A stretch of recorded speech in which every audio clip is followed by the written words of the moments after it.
अस्सलाम वालेकुम नाज़रीन, आपका अपना होस्ट सैयद पीर इरशाद हाशमी आपके अपने चैनल हाशमी पर मौजूद। आज 28 अक्टूबर है और आज मैं एक बात करूंगा आपसे। जैसे आज हमारी पेशी थी, अदालत में पेशी थी, तो अल्हम्दुलिल्लाह अब हमारी सारी डिटेल ख़त्म हो गई, पूरी जमा भी हो गई, शाहिदी भी हो गई। अब 18 नवंबर को इंशाल्लाह हमारे हक में फैसला होगा। मगर आज जैसे मैं कोर्ट से आया तो पता नहीं मेरी तबीयत को क्या हो गया, मैं 15-20 मिनट के लिए आप समझ लें बेहोश हो गया। दिमाग की ऑक्सीजन शायद खत्म हो गई। मैं बीमार तो रहता हूँ दिमागी तौर पर, मेरा दिमाग थोड़ा प्रॉब्लम नहीं, मेरा प्रॉब्लम चल रहा है, मैं इलाज तो करवा रहा हूँ, मगर मुझे ऐसा लगा कि जैसे मुझे मौत आ गई। तो मैं बहुत डर, जब होश में आया तो डरा और घर गया, बेटियों को गले लगाया, सबको ऐसा लगा जैसे जिंदगी मिली है। तो मैंने सोचा कि मेरे बहुत सारे दुख अधूरे हैं, फॉर्मेलिटीज में जकड़े हुए लोग हैं। हम कहते हैं कि ये न बोलो, वो न बोलो, दुनिया क्या कहेगी। हम दुनिया का लिहाज करते करते बहुत सारे मुजरिमों को जो है वो नकाब डाल देते हैं, उनका चेहरा जाहिर नहीं करते, नाम भी नहीं लेते। तो भाई ये बुर्दबारी है, हाँ बुर्दबारी है, इतनी बुर्दबारी है, मगर थोड़ा बहुत बेनकाब होना चाहिए। क्योंकि बड़े खानदानों में जितना बड़ा नाम उतने बड़े मुजरिम लोग होते हैं जो इंसान को कत्ल करते हैं, इंसान की रूह को कत्ल करते हैं। क्योंकि मैं बेटा हूं साईं मोहम्मद जमा शाह का, और उसका सबसे बड़ी बात है इसकी तशबीह मुझसे मिलती है। मेरा चेहरा 90% मेरे बाबा से मिलता है। ये सबूत है उन लोगों के लिए कि मैं बाबा का बेटा हूं, और मेरी सोच भी वही है। और मुझे बाबा ने कहा था कि तुम मेरे वकील बनना, क्योंकि यहाँ के लोगों ने झूठियां कहानी बना के, झूठे के इल्जाम लगा के इसने सब बेच डाला, इसने ये कर दिया, उसने वो दागदार करके उसके किरदार दुनिया के सामने पेश कर दिया। बाबा खामोश रहा, उसने कहा कि तुम मेरे वकील बनना। ये लफ्ज वकील तो मैं बोल रहा हूं, मगर जो उस रात, वफात की रात, मैं उसके साथ था। उसने जो मुझे बोला उसका नेम जो आप समझ लें कि मुकम्मल निचोड़ ये है कि उसने कहा कि ये जो बातें कर रहे हैं ये झूठी हैं, तुम उसको सही साबित करना। जब से बाबा वफात पा गए 1993 से आज तक 30 साल तक मैं बाबा का केस ही लड़ रहा हूं। मैंने उनको यहाँ क्या कहते भाई, उसके सबसे बड़े प्लस पॉइंट ये थी कि वो आपदा पर को उसने मुताबिक, मगर मैंने रहनुमा किताब शाया करके लाखों रुपए खर्च करके बता दिया कि बाबा ऐसा था। वहां के कुछ लोगों ने उस जमाने में कुछ वक्त साल पहले मेरे बाबा के खिलाफ एक पम्फलेट छपवाया था। हमारे खानदान के लोगों ने एक इस्तेमाल किया, एक आदमी को, पड़ोस का था, तो उसने मेरे बाबा के खिलाफ एक पम्फलेट छापा था पूरे शहर में। मेरे बाबा की वफात के बाद ये ऐसा दाग था, और किसी को नहीं लगा, मुझे लगा। अब उसका क्या था, उस आदमी को हमारे सारे खानदान ने मलाक में बिठाया, रंगीन टोपियां पहनाई, बहुत सारा प्यार दिया, उसको नौकरियां भी दी, मगर मेरा अंदर टूट गया। मैं बहुत तकलीफ में था। और अल्लाह की करनी देखे वो कि उस आदमी ने जिस जबान से ये बोला था उसी जबान को कैंसर हो गया और वो वफात पा गया कैंसर से। आखिर में वो मुझसे माफी मांगने आया था। मैंने कहा मैंने तो मेरी माफ कर दिया, ऐसी बात नहीं है, अल्लाह करीम आपको जिंदगी दी, मैं गुरूर करने वाला हूँ, मैं कौन होता हूँ, ये तो अल्लाह के फैसले होते हैं। बहरहाल यहाँ ऐसा होता है, यानी मरे हुए बुजुर्गों को भी नहीं छोड़ते। ये हमारे खानदान वाले ऐसे गिद्ध हैं, ये गोश्त खोर है। अभी रिसेंटली मैं आपको बताऊं कि मुझे सबसे ज्यादा चिढ़ होती है उस आदमी से जिसने मेरी बेटी की जिंदगी तबाह की। तो मैं चाहता हूं कि उस चहीते का पहले आपको फोटो दिखाएं कि ये चहीता क्या है। ये देखें,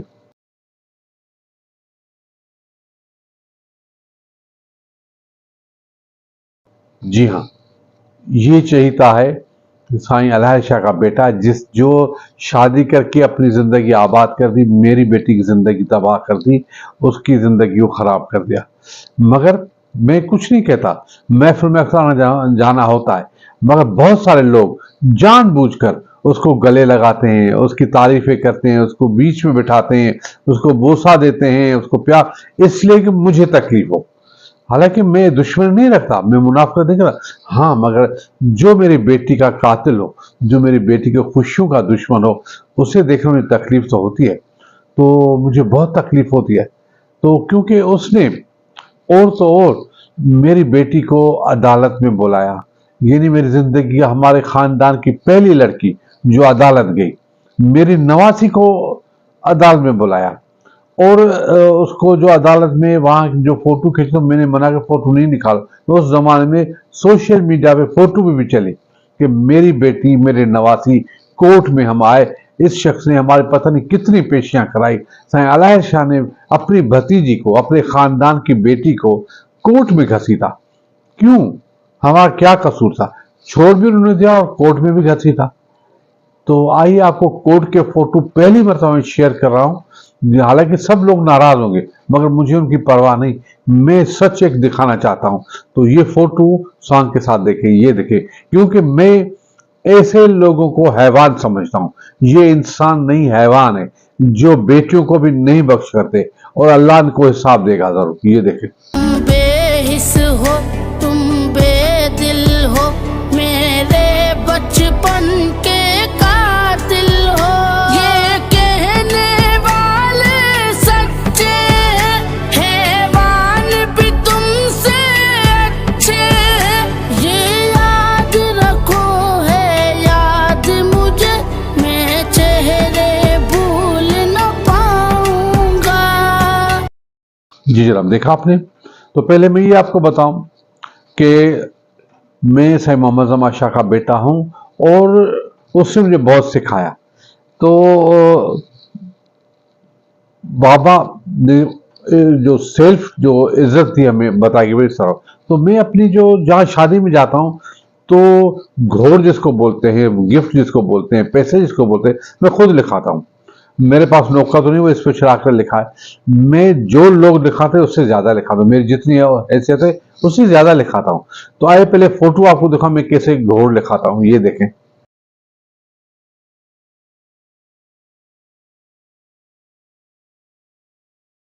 जी जनाब, फिर मैं वोट भी देता हूँ अपने पसंद के लीडरों को, एक आम इंसान की तरह। मतलब मैं हर एक को खुश करने की कोशिश भी करता हूँ। तो वोट देने का भी ये फोटो देखे आप।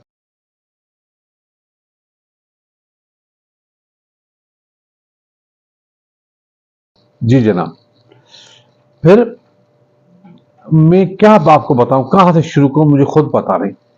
कि इस खानदान वाले जो लोग मुझे गालियां देते हैं, जो लोग मेरे साथ जो है वो उनको गोद में बिठाते हैं, उनको गोद में बिठाते हैं, कहते हैं कि भाई तुमने तो बड़ा एप्रिसिएशन आयो, तुम्हें सोने का ताज बना है। इनके बस में हो, सैयद अलाहिर शाह को, मेरे जितने भी रिश्तेदार हो, उनके बस में हो, तो ऐसे लोगों को सोने का ताज पहनाए, कोहिनूर के हीरे पहनाए कि भाई तुमने मां बेटियों को गालियां दी।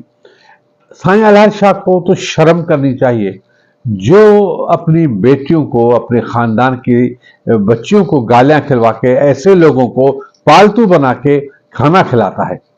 और ऐसे मेरे रिश्तेदारों को भी शर्म आनी चाहिए जो ऐसे लोगों को गोद में बिठाते हैं। मेरा जो इखलाक और तरबियत यह है कि जब सुदल शाह के बेटे का केस, जुबैर केस आया, तो सबसे जंग मैंने सोशल मीडिया पे की। मैं उसके बीच में कूद पड़ा। एक शेख साहब ने तो इनको लिटरली मां बहन की गालियां दी थी। मेरे पास वो पॉम्फलेट में मैं दिखाना चाहता हूं, मगर नहीं दिखाता, क्यों इसमें भी तज़हीक हमारी है। तो ऐसे लोगों को तो जरा भी याद नहीं कि मैंने इनके लिए क्या किया। इनकी एक तकलीफ पर मैं दौड़ा दौड़ा चला जाता हूं, मैं इनके पास जाता हूं। मगर उनका शर्म या ये है कि जो आदमी छोटा हो, बड़ा हो, अगर उनको पता चले कि आज इस आदमी ने मेरी लाइट काटी है तो उसको गोद में बिठाएं। आज उसको पता चले कि मेरा इसने गैस काटा है तो उसको गले में लगाएंगे। उसको पता चले कि आज मेरा जो है वो इसने काम नहीं किया, ये नौकर भाग गया, तो उसको अपने घर पे बिठाएंगे। यानी आप समझे इतनी दुश्मनी क्यों? हमारा कसूर क्या था? हमारा कसूर ये है कि हम अपने वालिद की जमीन मांगते, जो हमारी अपनी है, हमारा हक है, हमें लड़ना आता है और लड़ेंगे भी, छोड़ेंगे नहीं। तो इंशाल्लाह ऐसे लोगों के लिए ये प्रोग्राम इसलिए कर रहा हूं कि आप देखें कि ऐसे लोग हैं दुनिया में जो खानदान को भी नहीं बख्शे। वो कहते हैं कि ये बड़े बड़े पढ़े लिखे लोग, क्या पढ़े लिखे, ऐसे लोग होते पढ़े लिखे। और मेरे पास मेरी बेटियां हैं, उनका मैं वाहिद सहारा हूं, क्योंकि मैं थोड़ी मेरी मुआशी माजूरी है, तो फिर भी बेटियां मेरी मुआशी माजूरी के साथ जुड़ी हुई हैं। तो आइए आपको मुआशी माजूरी वाला फोटो और बेटी का प्यार दिखाएं। ये एक फोटो देखें।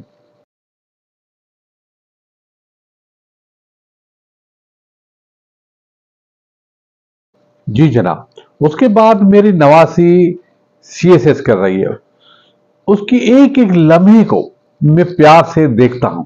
जब वो सोती है, पढ़ के थक जाती है, तो उसके रूम में मैं जाता हूं, उसको दुआ देता हूं, उसको बहुत सारी उम्मीदें देता हूं कि हाँ, हम जीत जाएंगे, हम जरूर जीतेंगे। तो आइए वो मेरे नवासी का सोने वाला फोटो आपको दिखाएं। ये देखें।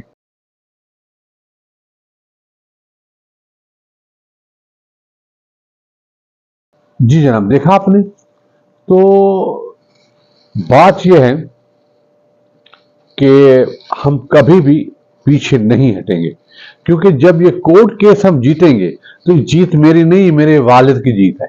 क्योंकि जो इल्जाम उस पर लगाए गए थे वो सारे झूठ साबित हो गए। वो सारे झूठ इस पड़ोस वालों सबको बुला के मैं कहूंगा कि हाँ देखो, ये जो इल्जाम है ये गलत है, ये मेरे बाबा का सच साबित हुआ। तो उस दिन मैं सुख लूंगा, फिर मैं भले मर जाऊं, मुझे कोई फिक्र नहीं। तो आखिर में मैं आपको कोर्ट के एक सॉन्ग दिखाता हूं जिसमें मेरे दिल की पुकार है कि ये मैं सारी चीजें इन दुनिया वालों की, इन लोगों की, मैं अल्लाह को बताऊंगा, वो मेरा हिसाब करेगा। इन जानवरों की, इन एहसान फरामोशों की, इन तकलीफ देने वाले रिश्तों की मैं जो है वो शिकायत करूंगा अल्लाह करीम से। उसको सुनाऊंगा कि हाँ अल्लाह करीम, इन लोगों ने ऐसा किया। तो आइए सॉन्ग देखें।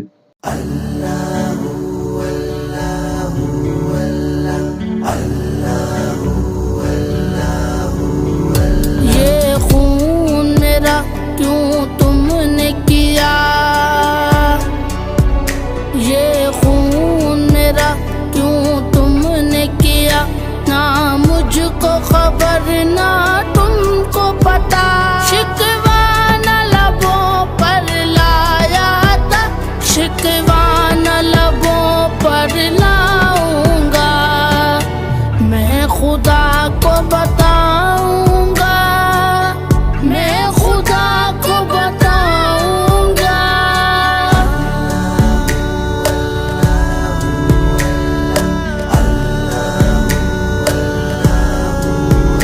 तुम बेहिस हो, तुम बेदिल हो, मेरे बचपन के कातिल हो। ये कहने वाले सच्चे हैं, हैवान भी तुमसे अच्छे।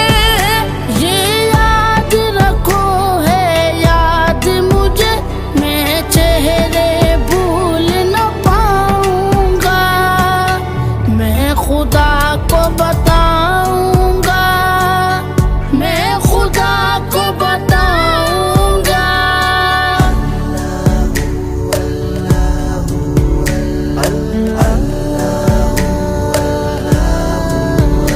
एक फूल था मैं जो खिल न सका, अपनी मंजिल से मिल न सका।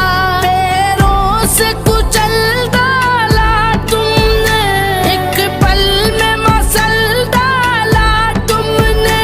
रोएंगे बदन के जख्म मेरे, जब रूह के जख्म दिखाऊंगा, मैं खुदा को बताऊंगा, मैं खुदा को बताऊंगा। जी जनाब, देखा आपने। तो आज इसी सॉन्ग पर प्रोग्राम खत्म करते हैं। मुझे उम्मीद है आपको प्रोग्राम पसंद है, मगर ये प्रोग्राम मेरा पर्सनल प्रोग्राम है। ये मैं इसे रिकॉर्ड करा रहा हूं कि अगर मैं मर जाऊं तो आप याद रखना कि मुझे किन लोगों ने तकलीफ दी। खुदा हाफिज। पाकिस्तान जिंदाबाद।